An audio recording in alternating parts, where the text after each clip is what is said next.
De nuevo, la plataforma Voz Libertaria de Venezuela, hoy 20 de noviembre, con 5 minutos con la resistencia. Segunda parte, mis invitados son Gilberto Coronel, miembros de la resistencia, y Eduardo Figueroa. En la primera parte, pues, analizábamos la situación de Venezuela, la situación de esa convocatoria falsa, irresponsable y yo diría incluso que tramposa, bueno, falsa porque es tramposa, convocada por Juan Guaidó y la lamentada MUD. Y por otro lado, pues lo que está convocando el régimen criminal de Maduro para el 6 de diciembre, que no, yo no quiero llamarlo elecciones, simplemente es un evento más para mantenerse él en el poder e intentar confundir sobre todo al mundo y legitimarse, y también creo yo que es lo que busca Juan Guaidó y Leopoldo López con el intento este de la consulta plebiscitaria para luego ir al engaño de algo que ya está tejido y que indudablemente hemos venido señalando, que está escrito todo ese relato está escrito por Rodríguez Zapatero y el Grupo de Puebla para ir a unas elecciones presidenciales y parlamentarias creíbles, como dice el primer ministro Leopoldo López, porque él se considera el primer ministro de los venezolanos. Entonces, bueno, estábamos analizando eso, pero en esta segunda parte es importante contrastar, Gilberto y Eduardo, la posición que ha tenido el presidente Donald Trump frente a lo que representa Venezuela con los que los tienen secuestrados, que es Nicolás Maduro, pues y todos los criminales que lo acompañan en lo interno y por supuesto sus socios internacionales. Vamos a contrastarlo con la posición que asume Rodríguez Zapatero y los socialistas españoles, fundamentalmente. ¿Qué opinión primero le dan a ustedes el hecho de que a estas alturas no sepamos, vamos a empezar por allí, quién ha sido oficialmente elegido como presidente el 3 de noviembre en los Estados Unidos? Gilberto, tu apreciación primero. Bueno, yo creo que Venezuela, Estados Unidos en este momento, tú ayer hacías una inferencia de que Estados Unidos estaba viviendo lo que nosotros vivimos en el año 98. Yo más bien diría que no solo está viviendo lo que vivimos en el 98, sino está viviendo todo el clima entre el año 2019 y 2020, lo que los venezolanos vivimos entre 1988 y 1999. Aquí tardó más de una década establecer un clima para que diera las condiciones propicias para acabar con la institucionalidad del país.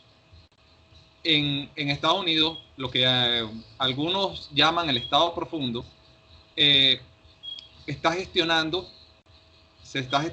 algo que debilite las instituciones en Estados Unidos, y yo creo que eso ha ganado cierto espacio en los últimos días después de los comicios del 3 de noviembre. Eduardo, tu apreciación del desarrollo del 3 al 20 de noviembre, 18 días. Sí, ya bueno, es muchísimo tiempo. La última vez que hablamos, que fue hace aproximadamente una semana, ya para mí era algo crítico y además histórico, ¿no? Esto es algo sin precedentes en la historia del gobierno o de las elecciones de Estados Unidos. Y cada día, es más, cada hora que pasa va dejando o va aumentando lo que es esta olla de presión política en Estados Unidos. Y las consecuencias solo podemos, mira, creo que ni el analista político o ni estos grupos de pensamientos, estos think tank de Estados Unidos más prestigiosos, van a poder proyectar qué es lo que va a ocurrir. En lo único que pueden coincidir es que los resultados van a ser como una bomba atómica, van a ser desastrosos para una o para otra tendencia, porque la persona, sobre todo cuando Donald Trump, esperemos que los resultados finales favorezcan a Donald Trump, él tiene que tomar unas medidas y va a tener que hacer unos giros en las tuercas y en estos engranes en cuanto a la presión y a las acciones que va a tener que tomar para hacer un cerco a esta nueva guerra fría que tenemos en el mundo, a esta nueva división entre, entre las tendencias comunistas y socialistas y al occidente libre, ¿no? Al occidente del libre mercado del capital y democrático. Y bueno, y en contraparte, pues Biden a este punto, si llega a ser, digamos, oficialmente electo y empoderado de con la figura pues de la presidencia de los Estados Unidos, él sabe que va a tener que tomar medidas absolutas en cuanto no quisiera decir persecución, pero obviamente será una persecución. Va a tener que neutralizar a todo el Partido Republicano y a todos los apéndices del mismo, porque si deja que solamente una chispa se mantenga viva, no le van a permitir un gobierno medianamente equilibrado, ¿no? Y tomando en cuenta cuáles realmente serán las intenciones o las proyecciones de su gobierno. Hay personas que afirman que ya la Fuerza Armada de los Estados Unidos está preparada en caso de que Biden o Biden llegue a la Casa Blanca, ¿no? Y se imponga como presidente. Dicen que ya hay proyectos internos de evitar que esto ocurra porque o repiten las elecciones o van a quedar en tela de juicio todas las acciones que han llevado a este desastre, ¿no? A estas bifurcaciones democráticas en el gobierno que lleva la bandera, ¿no? De lo que son, de lo que es las libertades humanas, ¿no? Y las libertades políticas en el mundo y sobre todo en Occidente. Ok, cuando yo hablaba del contraste, fíjate, mientras que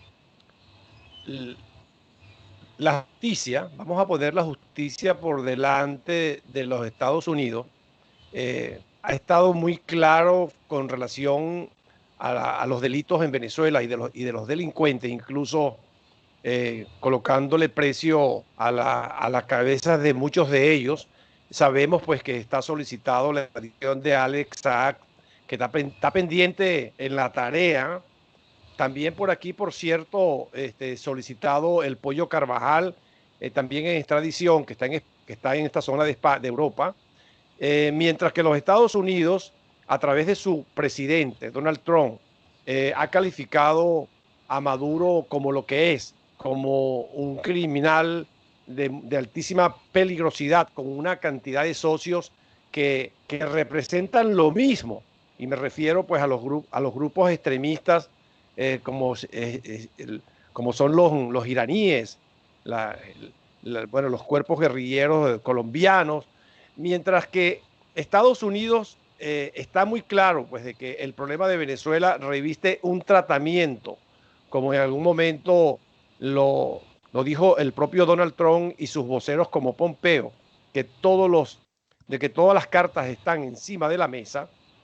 Europa se comporta de manera diferente y específicamente España, repito, desarrolló de que la salida en Venezuela tiene que ser por la vía electoral, por la vía pacífica y por supuesto no clasifican a Nicolás Maduro como lo que es realmente, ¿verdad?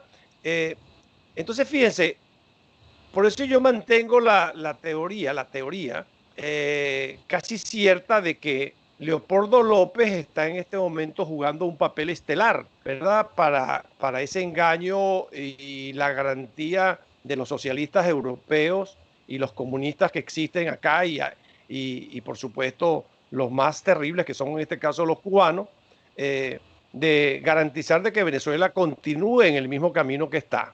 Entonces, el contraste que yo quiero compartir con ustedes es para preguntarle, De ser reelecto Donald Trump, ¿ustedes creen que realmente va a cumplir la promesa que expresó en la Florida cuando dijo de que él se comprometía a la libertad de Venezuela, de Cuba y de Nicaragua?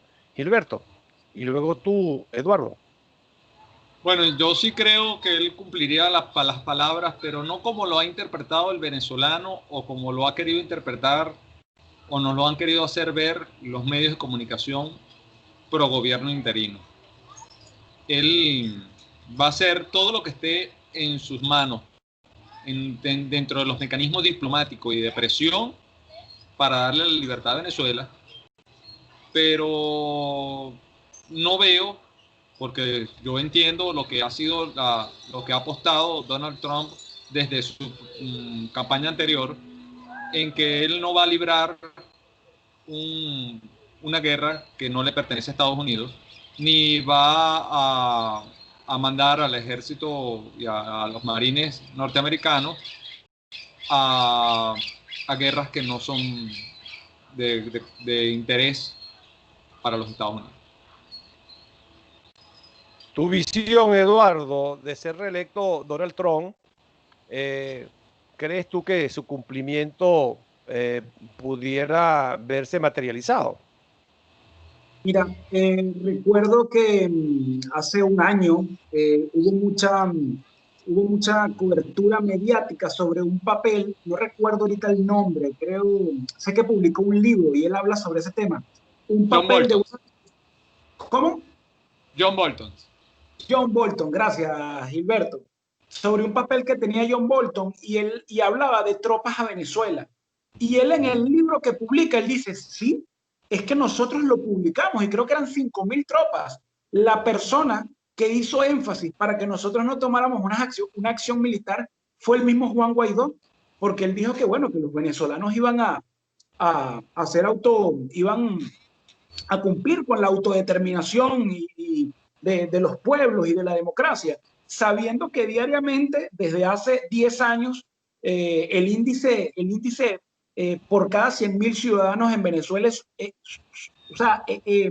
pasa muy por encima de cualquier ciencia ficción o pasa muy por encima de cualquier país en guerra. Tuvieron el tupé de decirle a Donald Trump que no tomara esas acciones. Ahora bien, de ser reelecto Donald Trump, y lo dije en el otro programa, yo creo que está obligado, tanto moral y hasta personalmente, en tomar medidas quirúrgicas y contundentes con Venezuela. ¿Por qué? Porque se dio cuenta que realmente el perro muerde, porque se dio cuenta que realmente estos tentáculos y estas corrientes comunistas se comunican entre sí y tienen unos alcances inimaginables. Imagínate tú colocar en jaque al gobierno y a la democracia de los Estados Unidos, algo totalmente inimaginable. Y bueno, pues soy iterativo. Estoy convencido de que la actitud de Donald Trump va a ser fulminante en contra de estas dictaduras, sobre todo con la de Venezuela, porque Venezuela es la que alimenta directamente, económicamente, no diría que de manera ideológica, pero sí de manera retórica, pero sobre todo económicamente, lo que son las dictaduras acá en Latinoamérica. Y pues, hombre, estoy convencido de que ya no pueden seguir jugando a la convivencia fraterna de los países con tendencia socialista o con estos líderes mesiánicos y presidentes de tendencias comunistas, porque todos van dirigidos a lo mismo y es a destruir las libertades humanas. Bueno, una vez analizado estos tres escenarios, yo quisiera entonces que precisáramos algunas cosas para ir a la pregunta obligada, que es la siguiente. Por el análisis que hemos estado haciendo, pareciera ser que el escenario es el engaño de Maduro, por un lado, en combinación con la MUD, con la tendencia de ir a unas elecciones para el próximo año y que están haciendo pulso, ¿verdad?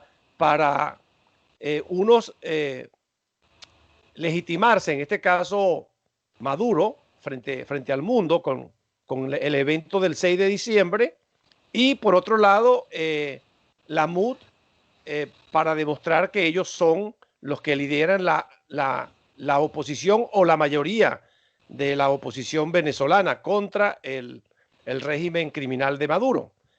Pero si hay ya esa definición,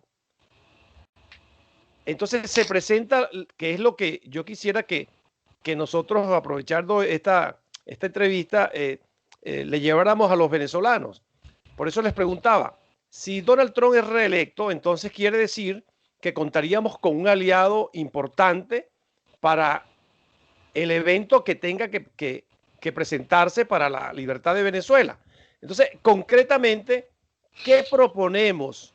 ¿Qué propone la resistencia como salida si no creemos ni en las elecciones, no creemos en negociaciones y aún menos en los acuerdos que plantea Leopoldo López con la mayoría de los criminales de Maduro?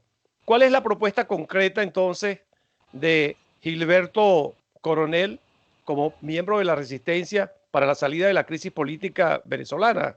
Gilberto. Yo creo que es importante que la resistencia busque articular las presiones necesarias en América Latina para respaldar a Donald Trump y no esté solo en esta lucha, porque si algo debemos entender es que Donald Trump ha enfrentado la lucha con el tema de Venezuela de manera, él lo han dejado solo y América Latina no lo ha acompañado. Los mandatarios de América Latina no le han dado el respaldo necesario y nosotros deberíamos hacer las presiones necesarias en los gobiernos de América Latina para que lo acompañen. Y concretado ese apoyo, generar la presión interna posible para que se materialice la libertad de Venezuela. Eduardo, ¿cuál es tu visión de la propuesta de la resistencia y la tuya propia, por supuesto, frente a cómo debe ser la salida en Venezuela? Mira, primero, bueno, dentro de lo que quiero decir, voy a abrir felicitándote, Luis, porque una de las primeras cosas que hay que hacer es algo que tú vienes haciendo, y es ganar espacios, crear espacios y luego ir ganando espacios. Porque ¿qué es lo que ocurre acá? Los grandes perdedores y los grandes suprimidos van a ser, va a ser la mesa de la unidad en una reelección de Donald Trump. Porque primero lo traicionaron la confianza en la persona o el gobierno más poderoso que les prestó un apoyo, mira, inimaginable, y un apoyo que ni siquiera ellos mismos aún creen que tuvieron en sus manos. Entonces ellos van a ser reducidos totalmente, y justamente cuando ellos sean reducidos, tendremos que nosotros como resistencia organizada ir abarcando los espacios ciudadanos, ir abarcando los espacios de deliberación, ir abarcando las competencias en todos los sectores. Eso hay que hacerlo, hay que organizarnos, y como bien dice Gilberto, hay que mostrar, hay que crear los mecanismos e impulsar los mecanismos en donde la resistencia venezolana impulse, le dé, atice al resto de los gobiernos democráticos en Latinoamérica a que el apoyo a las acciones que tenga a bien tomar el gobierno de los Estados Unidos sean contundentes con Venezuela. Okay. Bueno, fíjate, lo que sí es una realidad es que esta clase politiquera de la MUD mantiene una bandera que lógicamente nos pertenece a todos los venezolanos, pero que ellos la manejan oficialmente porque engañaron, como lo repito, en el 2015, pues, y obtienen hoy lo que uno llama la voluntad popular, expresado pues en lo que ellos representan como diputados de nuestro país. Ahora bien, el 5 de enero se acaba oficialmente esa voluntad popular que se le entregó en el 2015 a estos 112 diputados que, por cierto, la primera cobardía que cometieron fue haberse dejado quitar 3 de un solo golpe empezando el 2016 y no supieron ni quisieron luchar por esa voluntad popular tan unida y tan clara como se expresó en el 2015. Y por supuesto va a quedar pues muy claro para el 5 que el vacío de poder en Venezuela se va a acentuar. O sea que lo que llaman los expertos el Estado fallido, pues va a quedar al desnudo. Entonces, frente a esa realidad, yo pregunto, ¿qué vamos a hacer? ¿Qué vamos a hacer el resto de los ciudadanos, los que nos autonombramos de resistencia porque somos contrarios a estas dos bandas criminales, una y delincuencia a la otra? ¿Qué vamos a hacer? ¿Cuál es el escenario que tú proyectas para el 5 de enero, Gilberto? Y luego para ti, Eduardo. Bueno, un escenario atípico, pero donde el venezolano tendrá el gran reto de sacar lo mejor de sí. Y en poco tiempo tendrá que organizarse, articularse y ocupar los espacios para llevar la conducción política del país y rescatar la libertad y la estabilidad democrática en Venezuela. Bueno, Eduardo, esto puede sonar como recurrente, pero es que yo creo que tenemos que ir como que haciendo la proyección, porque voy a también agregar, esperemos que lo de Estados Unidos se resuelva, como algunos están diciendo, para el 8 de diciembre. Pero ¿qué tal si se prolonga hasta el 20 de enero? Entonces, la realidad de Venezuela estaría prácticamente en manos del primer escenario que analizábamos de la Comunidad Europea y en este caso del relato de España de Rodríguez Zapatero, como yo lo llamo. ¿Qué tú proyectas para el 5 de enero, Eduardo? Mira, puede haber un gran vacío, sobre todo un gran vacío de dirigencia política, obviamente, porque todavía muchos venezolanos, al no tener otras opciones, sencillamente, bueno, a pesar de que no los aceptan y no empatizan o no comulgan con las ideas, hay todavía algo como en el subconsciente de fe, de esperanza bueno, mi representante es tal diputado o mi representante es Juan Guaidó o mi representante, no es porque sean los mejores, es porque son los únicos.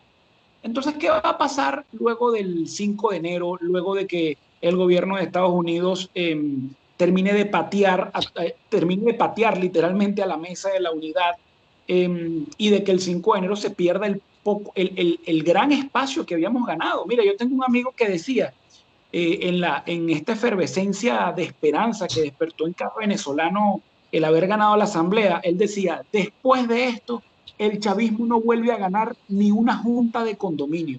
Y mira cómo nos dejamos quitar y cómo nos dejamos limitar y frenar y asfixiar por un gobierno que ya estaba realmente cojeando, ¿no? Yo creo que más que cojeando estaba ya asfixiado. Lo que queda y lo que va a pasar es que la resistencia consciente, porque hay diferentes niveles de resistencia, así como hay diferentes niveles dentro de un Estado y dentro de un gobierno o dentro de un país, los niveles políticos, intelectuales de la resistencia ya tienen años trabajando en lo que es la organización de estas situaciones o cómo vamos a dirigir, cómo se dirigirá, cómo se va a mecanizar o a orquestar a la población en estos tenues y en estos oscuros escenarios de vacío. ¿Cómo vamos a reconducir la fe y la esperanza, a despertar para luego reconducir la fe y la esperanza y el ánimo de acción, de reacción de los venezolanos que están en desacuerdo con el régimen, que es la avasallante mayoría? Bueno, nos quedan ya pocos minutos para que termine la segunda parte del programa de hoy viernes 20 de noviembre. Gilberto, bueno, posiblemente esta va a ser por ahora la penúltima pregunta. ¿De qué forma se organiza la resistencia en Venezuela de cara a cubrir los espacios que tú decías hace un rato en tu respuesta, Gilberto? ¿Y cuál es el llamado que le haces tú a la ciudadanía para que siga organizándose? La resistencia en Venezuela se inicia a organizar bajo los principios y los valores esenciales de los ciudadanos venezolanos en resistencia. Eso es lo primordial.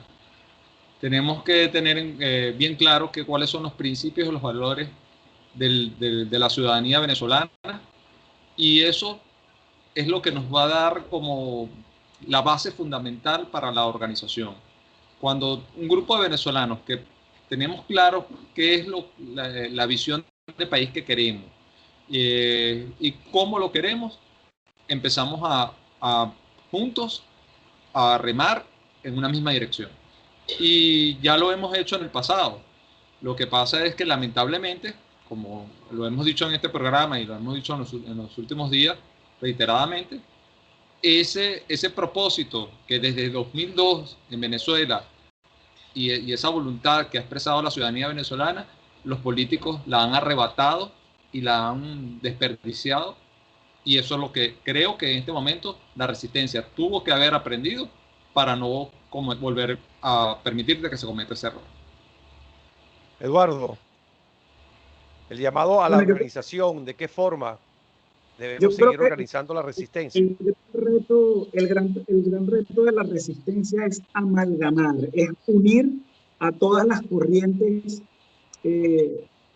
sueltas o aisladas de esta gran organización que se llama la resistencia venezolana.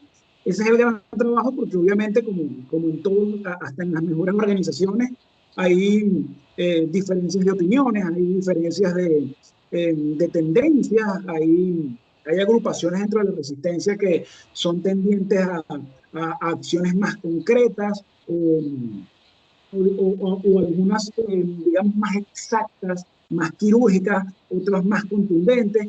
Lo principal es organizar. A mí me gustaría que estuviésemos más organizados, porque esto es en el inmediato, esto es en el corto plazo, o en el plazo, ni siquiera en el corto plazo, esto es en el plazo inmediato, estamos hablando de menos de 2 meses.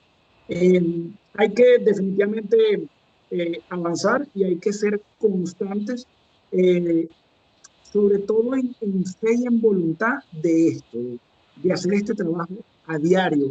Hace poco yo te decía, Luis, hace un par de horas te decía, Luis, lo que pasa es que tú te esfuerzas mucho porque haces programas todos los días, deberías hacer uno de por medio. Tú me diste una cátedra de 2 minutos extraordinaria, donde tú me decías, pero es que esta gente no se toma un día libre, ¿cómo me lo tomo yo? O sea, hay que, al contrario, si tengo que hacer 2 programas diarios, pues los haré. Y eso fue una micro lección en tiempo, pero una macro lección en alcance que tú me diste, y te agradezco por eso, porque es eso, durante estos meses, durante estas semanas y estos días, hay que perseverar y hay que trabajar en cada minuto y en cada hora para lograr amalgamar a esta gran organización dirigida a lo que va a ser cubrir los espacios y dirigir el ímpetu y los deseos y la esperanza de los venezolanos. Bueno, sí, mi comentario, ya que lo has anunciado, obedece a que hoy más que nunca los que somos el 87% de la resistencia venezolana tenemos que entender que estamos luchando contra 2 enemigos muy fuertes aparentemente. Unos que tienen las armas, que son los criminales de Maduro, y los otros que son las bandas lamentablemente de una falsa oposición, delincuenciales, que tienen mucho dinero para seguir engañando a la ciudadanía. Y por eso yo, antes de cerrar la entrevista con ustedes, quiero hacerle el llamado a todos los venezolanos, los que están allá los que están dentro del país, a los casi 6, 7 millones que estamos fuera, de que a partir de hoy empecemos una ofensiva contra lo que ya debemos de empezar a llamar esa falsa, esa tramposa propuesta de ese llamado plebiscitario de la MUD. Yo creo que hay que derrotarlos a partir de ahora. No los subestimemos. Y no los subestimemos porque tienen muchísimo dinero y tienen a dos mafiosos de la comunicación. Al mafioso de Alberto Federico Rabel, con muchos millones detrás, con muchos millones para contratar tuiteros, para engañar las mentes de los hermanos venezolanos, y a Leopoldo Castillo, que son los dos que articulan desde hace años la mediática de esa falsa oposición. Bueno, yo con este comentario quiero dejarles a ustedes unos minutos, Gilberto, para que le envíes un mensaje a todos los venezolanos dentro y fuera del país. Bueno, a los venezolanos, que pese a que el panorama se vea tan adverso, debemos recordar que esto ha sido algo recurrente en los últimos 20 años. Hemos caído en ciclos donde no pareciese verse la luz al final del túnel, y siempre aparece una luz, y ahí nos encaminamos a la esperanza. Hemos cometido errores. De hecho, la resistencia ha cometido muchos errores, y esos errores creo que lo hemos aprendido y estamos dispuestos a enmendarlo. Ahora solo necesitamos que la ciudadanía pueda hacer la sinergia suficiente para construir un liderazgo ciudadano sólido para ocupar el espacio que los venezolanos necesitan para la libertad de Venezuela. Bueno, para que te despidas, Eduardo, el mensaje. Mira, me recordé de una frase de Bob Marley. A Bob Marley, durante un concierto, le dieron un tiro en el brazo. Y en esa época había mucha convulsión en Jamaica porque estaban en lo que fue el proceso de escisión con lo que era la corona inglesa. Y cuando iban a parar el concierto, Bob Marley dijo una frase que es una de mis favoritas, y él dijo: los que buscan lo peor para este mundo no se toman un día libre. ¿Cómo podría tomarlo yo? Y esa tiene que ser la frase para todos los venezolanos el día de hoy. No podemos tomarnos un día libre, porque es que la maldad lo malévolo y lo perjudicial y lo ruin del régimen no se toman un minuto libre. Entonces, ¿cómo podríamos tomarlo nosotros? Bueno, muchísimas gracias, Eduardo. Muchísimas gracias, Gilberto, por haberme aceptado esta invitación en 5 minutos de la resistencia. Como siempre lo digo, espero que no sea la última vez. Gracias, y seguimos en la lucha en resistencia por la libertad de Venezuela. Hasta la próxima. Gracias.